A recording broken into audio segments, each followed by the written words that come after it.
Hello and welcome to the Maple Grove City Report. I'm Dave Kaiser. Thanks for joining us with Heidi Nelson, Maple Grove City Administrator. Welcome to the program again. Thank you. We have got a meeting to talk about that was in the middle of May, and we've got quite a bit to talk about. It was a rather normal sized meeting for the city of Maple Grove, and then we've got a lot of items that are coming up, especially quickly here in May, so get your calendars out, and then we'll give you a little look into the summer in the city of Maple Grove. First thing we want to touch on, though, is there was a meeting before the meeting, and that was a workshop. Give us a little idea of what happened in the workshop. What was a point of discussion? Yeah, so we've now been getting together in kind of a workshop setting with the council, a little bit more informal, give them an opportunity to review some information and discuss before things come before them in a more formal manner. So this topic was crisis communications and critical incident response. We've been doing a lot of training internally with our police department and emergency management, as well as HR and admin. Myself, I've been involved just in terms of how the city would respond to a critical incident. I think the example that we have been kind of using is an officer-involved shooting. So we've followed some of the events of the last couple of years in St. Anthony, other Minneapolis, of course, and know that incidents can happen anywhere, and so we want to be prepared for how we would not only respond to the incident, but how we would communicate about that. It becomes very important about how the city responds to those types of situations. So we talked with the council about kind of what they might expect if an incident were to occur here, what would happen with the staff that was involved with that, and what our steps would be in working with outside agencies. The BCA would come in for investigation, that kind of thing. And then we talked about the opportunity to bring in a communications consultant that would help with doing some crisis communication training with not only the council, but also from a staff perspective. And then also they then become an organization that we could reach out to if something were to happen, that we could have some very rapid response and formulate some messaging and get out with our communications. So good opportunity to sit and have that visit, and we're going to be doing some of that work here as we head into the late summer, fall months. We also had an opportunity to talk a little bit about our North Metro Range, which is up off 89th there. We have a lot of customers at that facility. It is running pretty much around the clock. We have 3 partners in the facility, but then we also have about 17 other agencies that we serve there. So we're looking at just the capacity of that facility, and should there be a need for expansion, how we might approach that. And I think the more we can serve, the broader law enforcement agencies in the region, the better, versus kind of everybody having their own. So that's something that we're going to be looking at a little more closely as time moves forward here. Very good. As there's an update, we'll bring that back to you. Now to the agenda from the 15th. Again, a number of items discussed on the consent agenda, a few items that were pulled. This is a sure sign that summer is coming. We're talking skiing in the lakes of Maple Grove, and this is something that happens on an annual basis. What is this particular item? Yeah, so our Lake Quality Commission reviews these requests to set up slalom ski courses. This is for Rice, Cedar Island, and Fish Lakes. So this is done on an annual basis, and the Lake Quality Commission moves these forward, and then they come before the council for approval. So it just takes into consideration kind of the traffic patterns on the lake and the environmental issues, those kinds of things. So good to have that review done. And so the lakes are ready to go. I don't know if what the water temp is right now. I wouldn't want to jump in, but maybe if you had a wetsuit on. So that's right. Wait just a little bit, but they'll be ready for you. Yes. Other item from the consent agenda has to do with race cars. If you're a racing fan, you might want to listen up here. What's coming to town?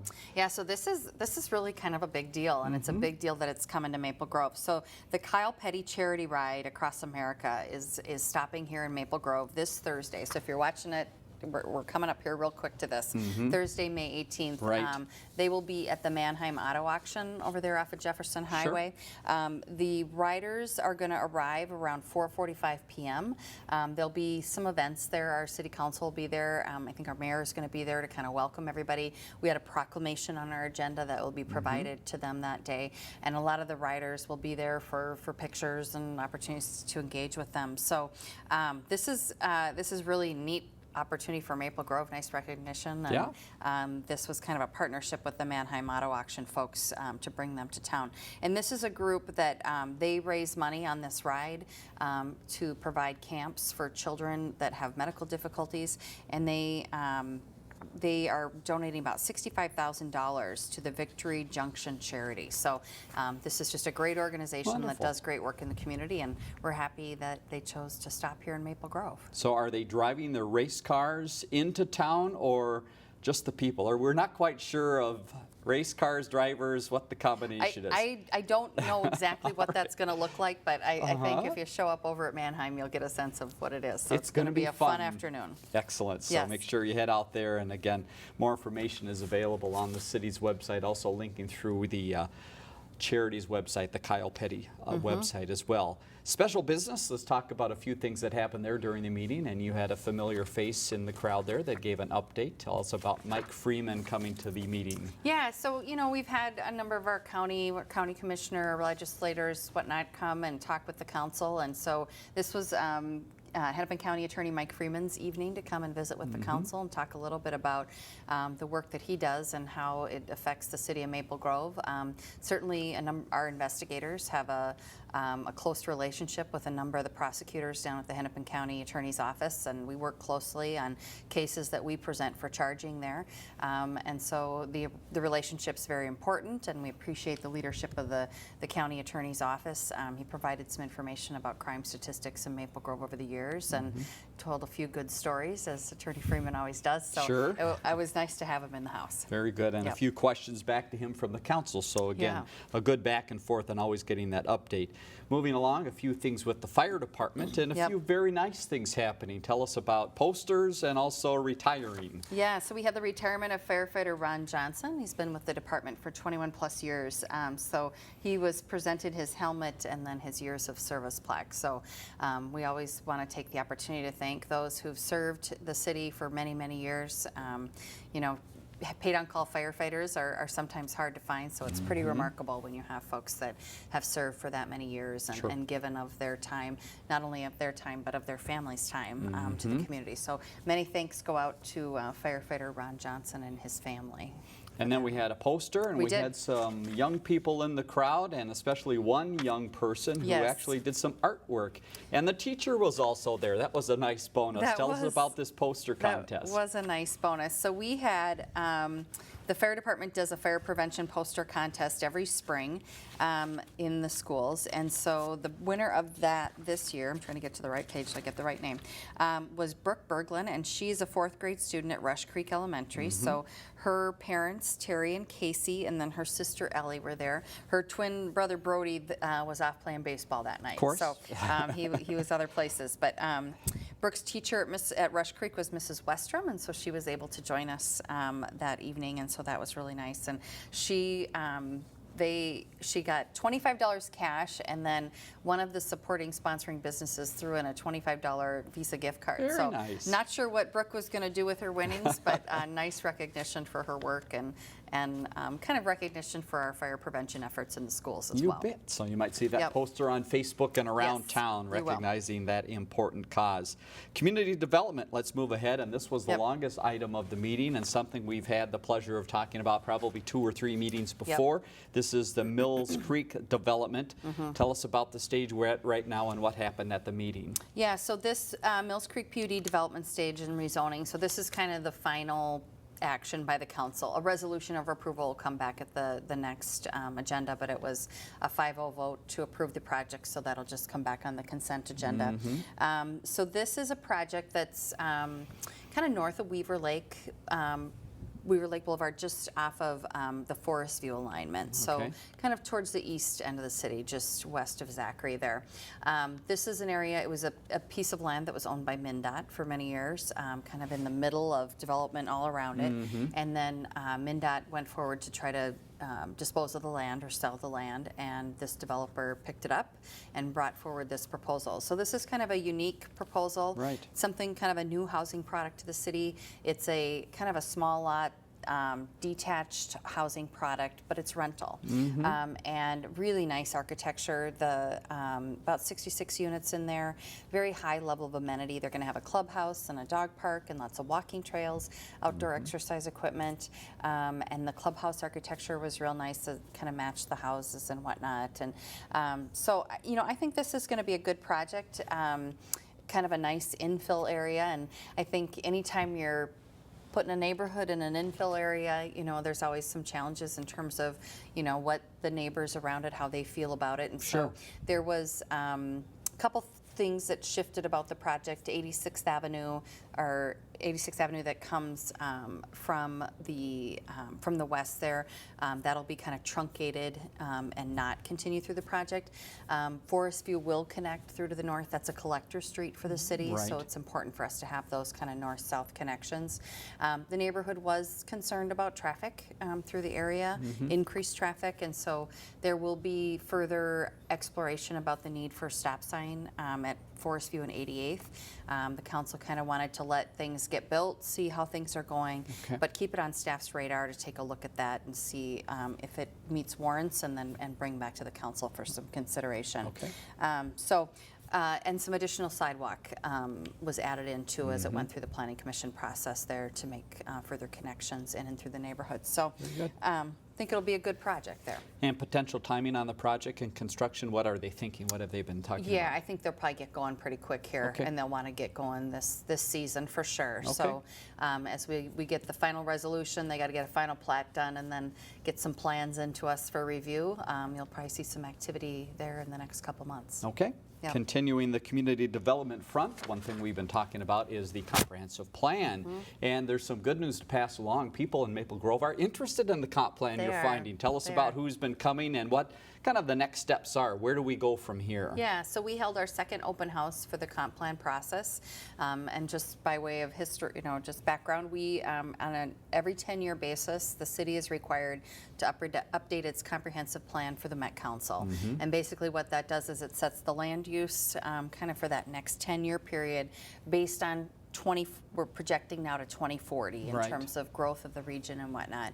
And so it looks at land use and our transportation system, our water resources, and then also our park system plans. So this first phase was really focused on the land use. And so the open house, you know, we had our road configurations kind of laid out on the land use plan so people get a sense of where the major road connections would be. But we took feedback about that. I think generally, I think the feedback that we got was that people were supportive of kind of the shift away from more retail to more kind of workforce, office and industry type development. They, you know, some concerns expressed about a density and traffic and those kinds of things that we certainly are aware of and keeping our eye on. But also just general support for, you know, the city has been very planful about its development and people wanting to see that kind of pattern continued. So I think good steps, good to have this open house piece as now we move forward, which will be the transportation and the water resource components are being worked on now as well, and they'll come along. And then we're going to get started on the park system plan. The park board will be taking the lead on that. And there'll be more opportunities for public engagement on that park system plan as well. My guess would be you'll get big crowds for those as well. Some fun topics to talk about. Moving ahead, talking about transportation, Ken Ashfeld gave a quick update, and one thing you'll make note of is the Fish Lake Road Bridge is looking much better. It is looking better. We got a new surface down on there, and so we'll be keeping an eye on that to see if that holds. Kind of wonder why it didn't work the last time, and you know, make sure that it's not some sort of material issue. So, but it's nice to see that one repaired. We're good to go. Start driving across. And up a little further, 610, just to give you an update, as we will probably throughout the summer here. Things going well, but it's going to be probably another month into mid-June to continue the finishing work, if you will, there. Yep, so they've been out doing a lot of shouldering work, kind of, you know, we sort of rushed to get things open at the end of the season last year, which I think was a good thing and the right decision, but now it's got to kind of come back and do the cleanup, and that's been done in various steps. They, you know, they took out the bridge, and this past weekend they had 94 closed for a bit to do some concrete repairs on the main line there, and so just kind of different steps in the process. They think that the goal is to get everything kind of buttoned up before the 4th of July time. So by the end of June here, we'll see that work up there on 610 for this phase of the project get completed, which will be nice. Very good. Yep. And if Ken doesn't have enough to work on in his crew, they've got more to talk about. Let's look 5 years ahead. Street maintenance in the city. This is something you're always keeping a head look on. Tell us what we're talking about right now and what is this next phase? Yeah, so we always have our annual street maintenance project. We do about 10 miles of street every year in the city and try to at the same time address any stormwater issues that might be happening, drainage issues, utilities, that kind of thing that are going on in the neighborhood.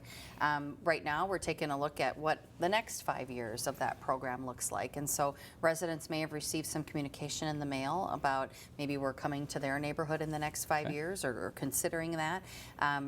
They're asked to provide us any feedback about their thoughts about the condition of the street or any utility or drainage issues that they see, and then that kind of gets woven into the plans to be addressed at the time that we're doing the streets. So that next 5-year plan will come forward to the council probably about the August time frame. But we're out right now kind of communicating with residents and getting that feedback in preparation for that. All right, so if you see that in the mail, make sure you respond. It is important information.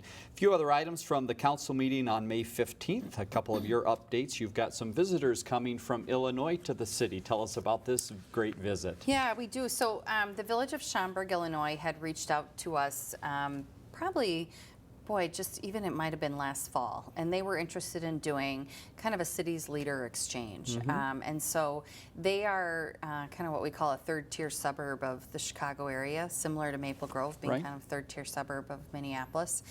Schaumburg's a little bit bigger in terms of population, and they have a significant amount of jobs in their city in terms of office development, about 80,000 jobs. Maple Grove's about at 35,000. So they have a big presence in that area and a lot of retail as well. So a lot of similarities between the two communities. So leaders from the village of Schaumburg will be, they're coming up on May 30th, and they'll kind of do their own self-exploration on that Tuesday. On Wednesday the 31st, we'll be with them all day, be doing some tours and then some one-on-ones. So for our directors, like say the Park and Recreation directors coming, they'll spend some time in the afternoon with our Park and Recreation director and talk about different issues in the city and projects that we're working on and share information. So I think it'll be a nice exchange. We'll have a dinner on Wednesday night, and then they'll be with us on Thursday morning for a bit. Then they head back to Chicago area. So another interesting piece is Schaumburg is home to a Portillo's. Yes. So I think it's a good opportunity for us to talk about their experience there and how that's worked for them. And they are bringing with one elected official as well, so we'll have that opportunity. Very good. I think it's always good when we can share our experiences and learn from one another, maybe broaden our perspectives a little bit about opportunities that might be here in Maple Grove or how another community's addressed an issue. So I think this will be a great opportunity not only for our city council and mayor, but also for our directors team. Certainly on that business front with the businesses, sounds like they have certainly good timing for the city of Maple Grove. Speaking of business, just a quick business update that was mentioned in the meeting as well as Lund's and Byerlys. People might want to stop by there here in the quick term to get in on the re-grand opening or visit it in the next couple weeks, if you will. Tell us about the work they've done inside those buildings. Yeah, so this is going to be from noon to 4 on Saturday, May 20th. So it's coming up here really quick. They're going to have all kinds of food samples and demos, music, face painting for the kids, giveaways, lots of things going on. So they've basically kind of redone their deli and hot food service area at the front of the store. They've done this at a lot of their Lund's and Byerly stores around the metro area market, and so this is nice to have that investment done here in Maple Grove. So sounds like Saturday's going to be kind of a rainy day, so if you're looking for something to do, we have some other events you could stop in earlier. We're going to talk about those, but make sure you stop by Lund's and Byerly's and kind of check out what they've done there and take advantage of the events that day. Very nice. We can fill up your calendar for the 20th, guaranteed. One final item from the meeting. There was actually another meeting, the EDA meeting. So just give us a quick recap there. We talked about it last time, but this was the official start, if you will, of the EDA. Yeah, so we came back around and adopted the bylaws for the EDA as well as did the oaths of office. for that new authority for the city. And so as a reminder, we've had an HRA, a Housing and Redevelopment Authority. Right. Now we are switching over to an Economic Development Authority, which assumes those HRA powers and obligations. And so remains the same body as the City Council, opens up a few more doors for us for economic development to do. We have a revolving loan fund that we can deploy in terms of an economic development tool, as well as doing economic development TIF districts, which are kind of that shorter term district that's really focused on job creation. So Right. Good to get this in place and ready to go, and then we'll keep our fingers crossed that things get done down at the legislature, and Yes. we get our special legislation done for the gravel mining area, and then get this deployed at the same time. All right, we'll Yep. have more to talk about in that area. So that's a recap of your meeting from the 15th. Let's move ahead to some other items that are happening around in the city, and we've covered a few of those already within the council meeting. But one that's a great note is we often talk about the alcohol compliance checks. Yes. And you see it wasn't on the council agenda, which is a good thing. Right. But we did want to mention it. Tell us what has happened recently, and this is a first for as long as we can remember. Yeah, so we were out doing liquor compliance checks in the last week, and we visited our police department visited 64 businesses, and we had 0 failures. Fantastic. Yeah. So that is a wonderful thing. That's always a difficult thing for the council to deal with, when we have sale to minors, because I think, the concern is, well, this happened when we were there. What happens when we're not there? Right. And so it's really important. We want to make sure all of our liquor license holders are complying with state law with regard to, carding of individuals for the sale of alcohol, and then, providing safe sale of alcohol. So this was a great thing. And our staff really kind of tried to work really hard to get all of the businesses in town that are liquor license holders to attend the training and get more of their staff to attend. So we also held a recent training, and we had about 442 people attend Wow. that last training that was held earlier in May. So Fantastic. yeah, so that's been great. It's just very important to us to make sure that we're not serving to minors here and not over serving those kinds of things. And so this was, it might have been just luck, but we're going to hope that it was the result It's of a some trend. extra emphasis on this, and that it'll become a trend. Yeah, very good. All right, Yep. gold star to all the businesses that were a Yes, part thank of you. that. Thank All you. right, let's move ahead to a couple other things. And we mentioned we can fill up your May 20th very easily here if you're watching this early on. DEC seminar, the next DEC seminar comes up on Saturday, May 20th from 9 to 11. Who's involved in this great education process? What happens there? Yeah, so our building department staff host these events. They had one earlier in May. They got great feedback about that. And actually some of the suggestion was, maybe there would be an opportunity to create some online resources for education about this YouTube video, that kind of thing. So I Okay. think that's something we're going to look at as well, so everybody doesn't have to come to us. Sure. But it's an opportunity for you to talk directly to building inspectors. These folks kind of review plans and issue permits and go out and do inspections. Get your question answered, learn about deck plan and permit requirements, and then we have all the information handouts and whatnot. So this is from 9 to 11, again, this Saturday. You could hit that in the morning. Right. And this is in the lower level of the government center in the emergency operations center there. Very good. More Yep. information again on the city's website if you want to find out more about that or see some of the tools that they have. The anticipation is growing for the farmers market, but we're going to have to hold you off a week. So Yep. give us a little preview of the market, what's coming up, and also a little bit about what's happening with the parking area there. Yeah. So our first outdoor market is going to be June 15th. It typically would be about a week earlier. But we are doing some work in the parking lots at the community center this summer. Right. And so the parking lot where the farmers market is going to get done first. And so then they'll be out of there. So the crews are going to come take care of that parking lot Okay. Early.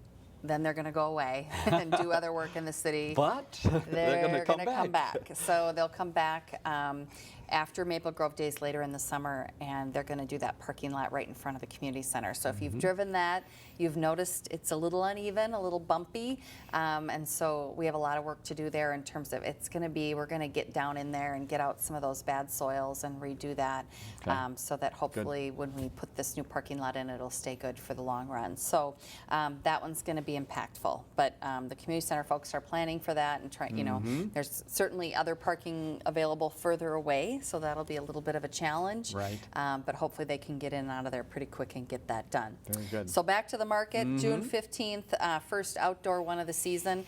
I was at the one was it just last week inside? I think Indoors, it was just the last indoors. indoor one. I mean, they had asparagus and lettuce and tomato plants and all. coming. Yeah, we had all kinds of wonderful things there. So they anticipate having strawberries, lettuce, asparagus, and then of course all the regular vendors with the meat, spreads, pickles, salsa, all those kinds of wonderful things. So that will June 15th, 3 to 7 p.m. And that will run that time frame will run all the way every Thursday then through the summer. Very and then good. as we get into the fall, the time scrimps up a little bit because of sundown and whatnot for September and October. But Okay. we're heading into that season. Yes, wonderful to be there. Yep. And they do have a neat looking website, so you're going to want to make Yeah. sure you go there, maplegrovefarmersmarket.com. So a lot of information there, and it's a really good way to see the fair and kind of get a preview of what's Yep. coming up And the next Thursday. It's a new website, so Yep. that's kind of fun. It has the kind of the new imagery, and they have a lot of great photos and imagery of things that happen at the market. So it's kind of a fun place to visit. Fun event. All right, May 20th, event number 3 or 4. Let's see where we are here. Child Safety Fair and Bike Rodeo. This happens on the 20th from 9 to noon. Where is it happening, and who's behind this event? Yeah, so this is being hosted in collaboration with Maple Grove Hospital up at M Health. So right off of 99th, they're kind of up by the high school Okay. area, just north of the stadium. 9 to noon, Saturday, May 20th. So again, coming up here real quick. Fun morning devoted to helping kids stay safe and healthy, and so they're going to have bike helmet fitting and sales, bike inspections, rules of the road, beginner skateboard lessons. They'll have a mini Maple Grove Farmers Market, Nice. child safety kits, unused medication disposal, and karate demonstrations. So kind of sounds like a fun morning. Hopefully the weather will cooperate and they'll be able to get this in the morning. Yes, So you let's could hit hope this so. in the morning and head to Lunds and Byerlys for some lunch. All sorts of things to do that day. All right, Yep. now one a little further out in the calendar, and for the seniors, this Yep. is good. We like to plan a little bit here. So Senior Health and Safety Symposium, that is coming up in June. Tell us when and where that is. Yeah, so this is Thursday, June 22nd. It's kind of a full day event. Okay. There's speakers, vendor prizes, and I think one of the highlights of the event is everybody loves the great lunch and Oh, all the yes, good snacks sure. that are available. And it's only $10 per person, Good. so it's a great deal for the day. You can register. It's required by June 16th. We need to know you're coming, and that can be completed on our city's website. So this is held at the community center, and this is our 3rd annual event. And the Maple Grove Fire Rescue Department puts this on. Very nice event. Mm-hmm. So if you are out there, Senior Health and Safety Symposium, you're interested as a senior, we encourage you to register and come that day. All right, again, you've got a lot of time to get ready for that June 22nd. Yep. That's all for today. We want to leave you the website. Heidi mentioned it a few times, me as well. So there's a lot of information there. If you didn't catch it when we covered it here, go to the site, maplegrovemn.gov, to find out more about some of the activities coming up, the comp plan, some of the other things happening in the city. Next council meeting is June 5th, 7:30 at the Government Center. You see the city's phone number at the bottom of the screen. And our viewer response line is 533-1710. Questions or comments about the program, do send those in. For Heidi Nelson, I'm Dave Kaiser. Thanks for joining us on the Maple Grove City Report.